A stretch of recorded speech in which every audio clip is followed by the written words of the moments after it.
Oi, gente! Voltamos com o vídeo dessa semana do livro O Libertador. Olá, tudo bem? Que bom estar aqui de volta para estudar com vocês mais um pouquinho desse livro.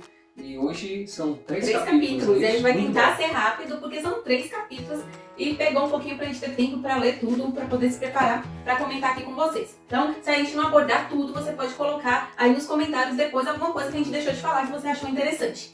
Bem, mas antes da gente falar, da gente comentar sobre os capítulos dessa semana, primeiro eu quero pedir que, se você ainda não é inscrito aqui no canal, inscreva-se, não perca mais tempo, se inscreva para você ter acesso a todos os vídeos e não perder nada.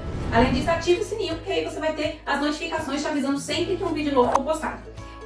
Deixa seu like aí, não custa nada e vai ajudar a divulgar o canal. Deixe seu comentário já também para poder divulgar o canal e para trocar uma ideia com a gente, falar o que você achou dos vídeos, do capítulo e etc. E compartilhe com seus amigos os vídeos, tanto esse como os outros do canal, que assim você vai estar propagando, levando a palavra de Deus para outras pessoas. E outro recadinho vocês estão vendo aqui que a gente está uniformizado, nós dois estamos aqui com a camiseta do Send Me, que é uma celebração das bases Life Team aqui da nossa região, que é a Missão Bahia Sudoeste, que atende todo o sudoeste da Bahia. Então, se você faz parte da Missão Bahia Sudoeste ou da União Leste Brasileira, ou se também não, se você é de outro lugar e quiser participar com a gente do Celebra Team desse ano, fique ligado no domingo, a partir das 8h20 da manhã até as 17 horas, esse é um dia inteiro de programação muito espiritual, muito interessante, com vários convidados. No canal, lá no YouTube, né, aqui no YouTube, no canal de Adventistas Bahia e Sergipe. Então você procura lá Adventistas Bahia e Sergipe e já fique ligadinho, se inscreva no canal e fique ligado para no domingo você participar com a gente também dessa linda programação. E depois dos recados dados, vamos ao estudo dessa semana, capítulos 63, 64 e 65. Capítulo 63 fala sobre Jesus ser aclamado como rei. A gente sabe que Jesus fugiu disso várias vezes, mas agora chegou um momento que não teve mais como fugir e ele também não tentou fugir. Como é que foi essa situação agora que aconteceu nessa história aí, nessa ocasião em que Jesus foi aclamado como rei? Jesus ele foi até Jerusalém e ali ele pediu que os discípulos preparassem um jumentinho para ele, né, para montar. Geralmente as pessoas onde ele ia aglomeravam uma grande multidão, né?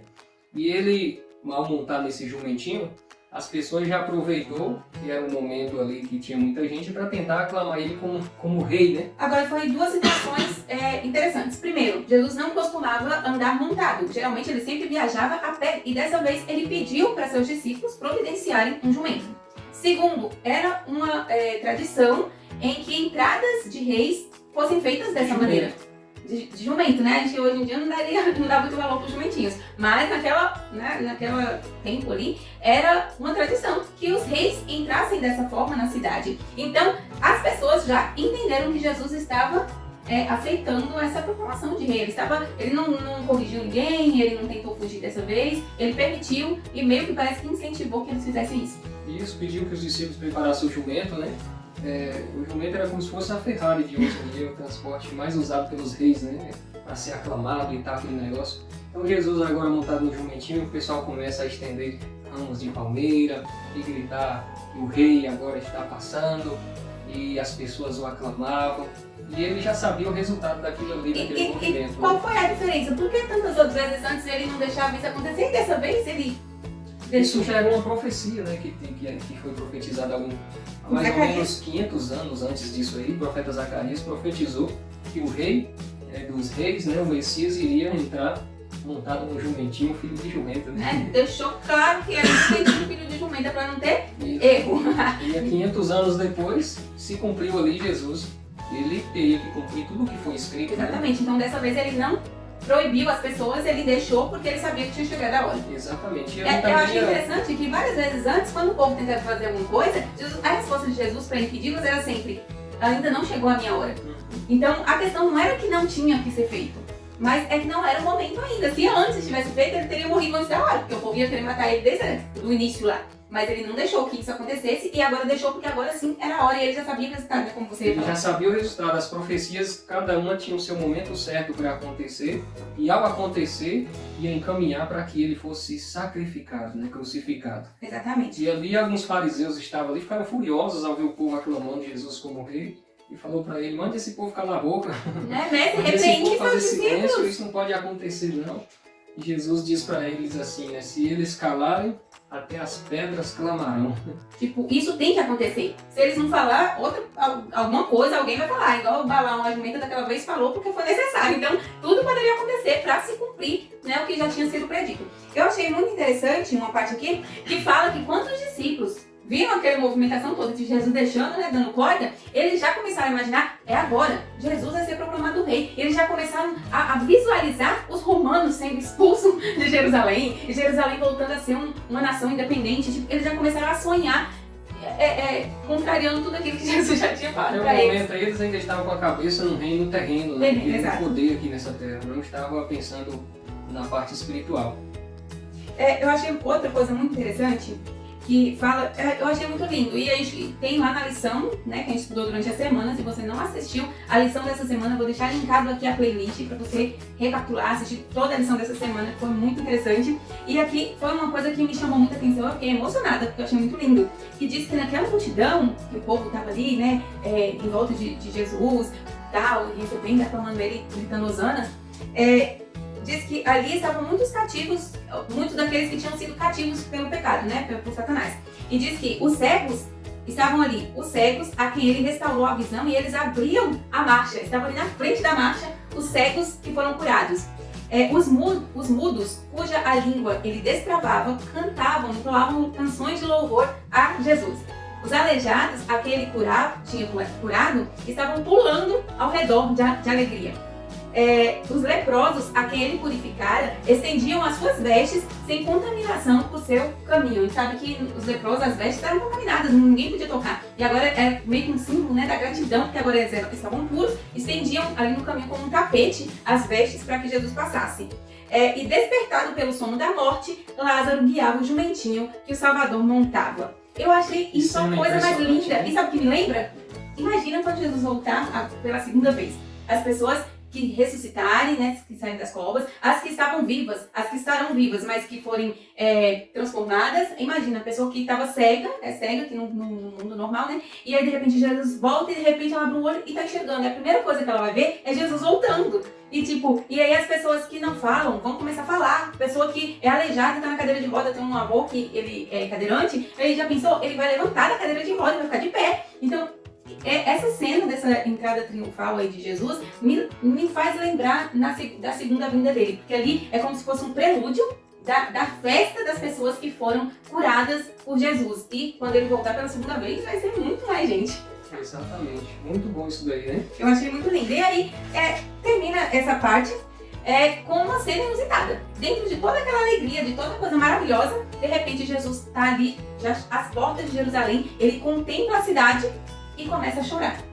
E aí muitos que estão em volta não entendem, porque tipo assim, porque... No meio de tanta alegria, tanta festa. E não estava parecendo um choro de alegria, tipo quando você está emocionado, que cai uma lágrima assim, que você, né? Não, era choro que diz que ele tremia, era um choro de agonia. Então o povo não estava entendendo o que estava acontecendo. Por que Jesus estava chorando?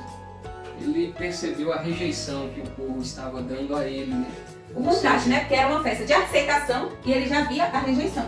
Ele via ali uma aceitação terrena, poder terreno, mas vinha a rejeição espiritual, né? O povo não compreendeu ele, o povo iria rejeitá-lo, matá-lo, e ele ali imagina o tanto que ele se esforçou para salvar Jerusalém.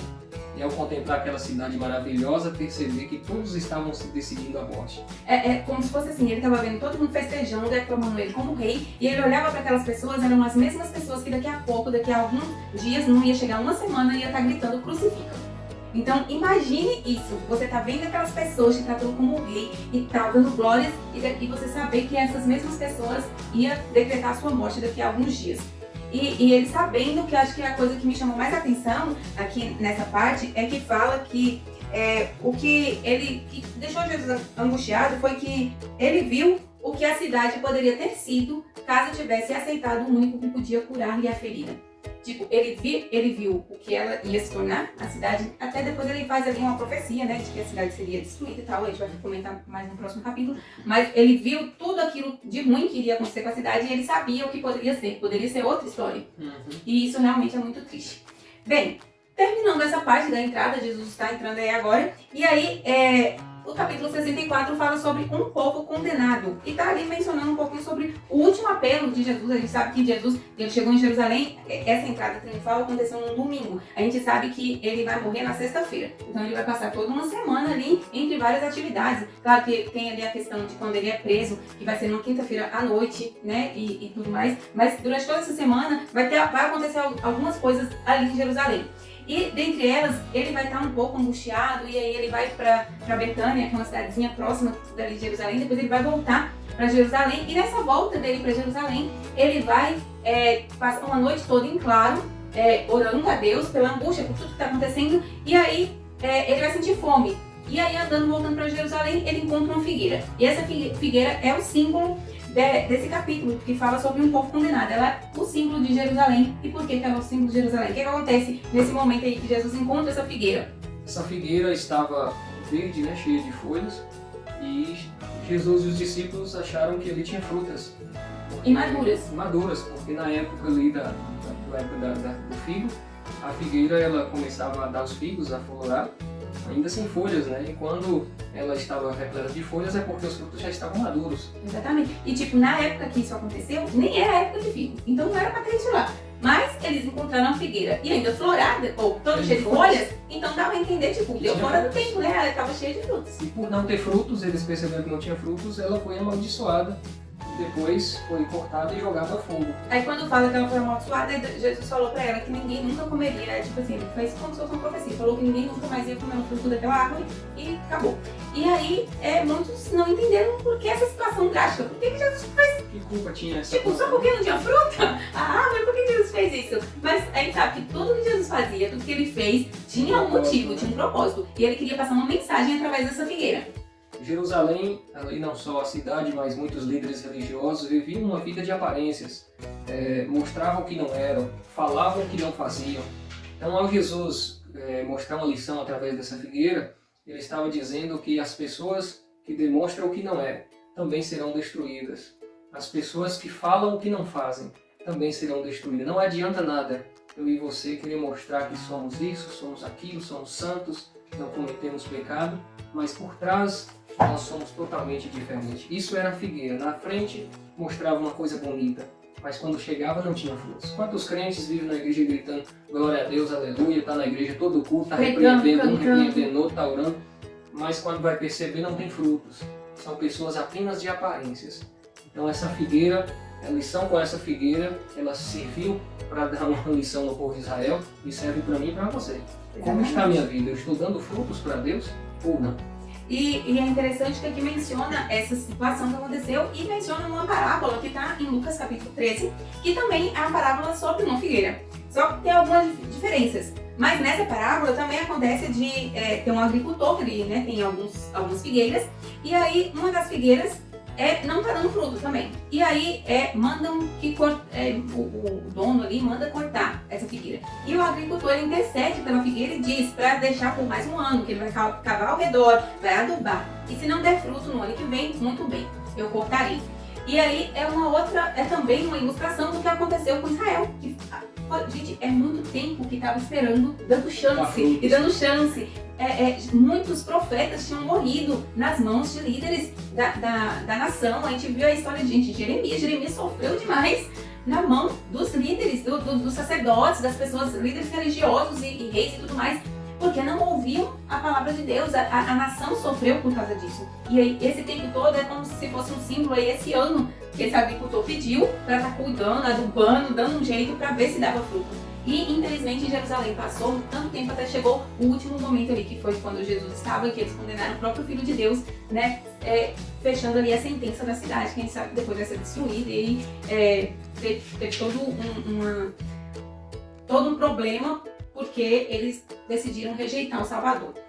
E para finalizar, o capítulo agora 65 fala do templo novamente purificado. E quando a gente às vezes lê, não sei você que leu, espero que você tenha lido o capítulo, quando a gente lê esse capítulo, a gente às vezes fala assim, oxe, a gente já não leu isso? Porque fala sobre Jesus purificando o templo. Quando fala purificando o templo, ele expulsou o povo que estava vendendo coisa no templo. E a gente fala, a gente já estudou isso outro dia. E aí eu acabei descobri agora, recentemente, lendo o capítulo, que isso aconteceu duas vezes no início do ministério de Jesus e no final do ministério de Jesus. Aqui diz que no término, né, ali da sua missão, nessa última semana, ele novamente foi ao templo e encontrou o templo totalmente profanado, da mesma forma que estava da outra vez. O povo vendendo animais, cobrando um alto dinheiro, né, cobrando um valor muito alto por aqueles animais, sabendo que as pessoas que estavam indo no templo precisavam oferecer seus sacrifícios e precisavam comprar, então eles abusavam dos preços, explorando as pessoas, e os próprios líderes religiosos faziam essas transações ali, de compra e venda e de suborno e tudo mais dentro do templo, e Jesus novamente fica revoltado com essa situação e começa a expulsar todo mundo de lá.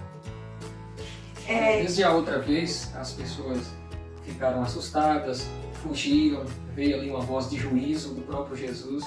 Era para eles já ter se tocado, ter se arrependido e mudado o seu comportamento, né? Mas eles fugiram da outra vez por medo, não foi por respeito, não foi por arrependimento. Eles fugiram por medo, porque Jesus falou com autoridade. Eles sentiram ali a voz de Deus falando com eles e fugiram com medo. A mesma voz que falou com Adão no Jardim do Éden quando estava errado, quando ficou Adão, cadê você? Adão se escondeu com medo, né? E falou com o povo no deserto também, o povo se escondeu, falou: Moisés, fala com ele e depois você fala, porque o povo ficou com medo. Isso agora é demonstração que o povo estava tão acostumado na transgressão que não estava nem aí para a lei de Deus, para Jesus, para ninguém, né? Jesus mais uma vez chega e percebe aquela situação triste se repetindo novamente na casa de Deus. Olha que todo aquele simbolismo, toda aquela a cerimônia que era feita para perdão de pecados acabou virando um grande derramamento de sangue sem propósito. A gente sabe que em toda Páscoa, famílias de toda a região iam para Jerusalém para oferecer seus sacrifícios. Só que, principalmente para aqueles sacerdotes, para os líderes que trabalhavam ali no templo, aquilo passou a ser somente um tipo de comércio. Eles tinham que vender os animais e sacrificar os animais. Não tinha o propósito, eles perderam de vista o significado de tudo aquilo. Eles perderam de vista o fato de que era o pecado que tornava necessário todo aquele derramamento de sangue. Não reconheciam que isso prefigurava o sangue do querido Filho de Deus. Tanto que depois eles vão matar o Filho de Deus, eles nem se ligavam que toda aquela cerimônia que eles faziam estava apontando para o sacrifício do Filho de Deus. E eles simplesmente estavam fazendo um negócio para cumprir ali uma cerimônia e ter seus lucros, né, ter lucro financeiro. E pra gente finalizar, tem uma parábola muito interessante que a gente vai meditar nela para fechar o vídeo, que eu achei muito autoexplicativo, muito interessante mesmo. Diz que havia um homem que ele tinha 2 filhos. E aí Jesus contou essa parábola lá. E aí esse homem tinha 2 filhos e ele chegou para um primeiro filho e falou: hoje eu quero que você vá trabalhar na vinha. E aí o filho falou assim: não quero não.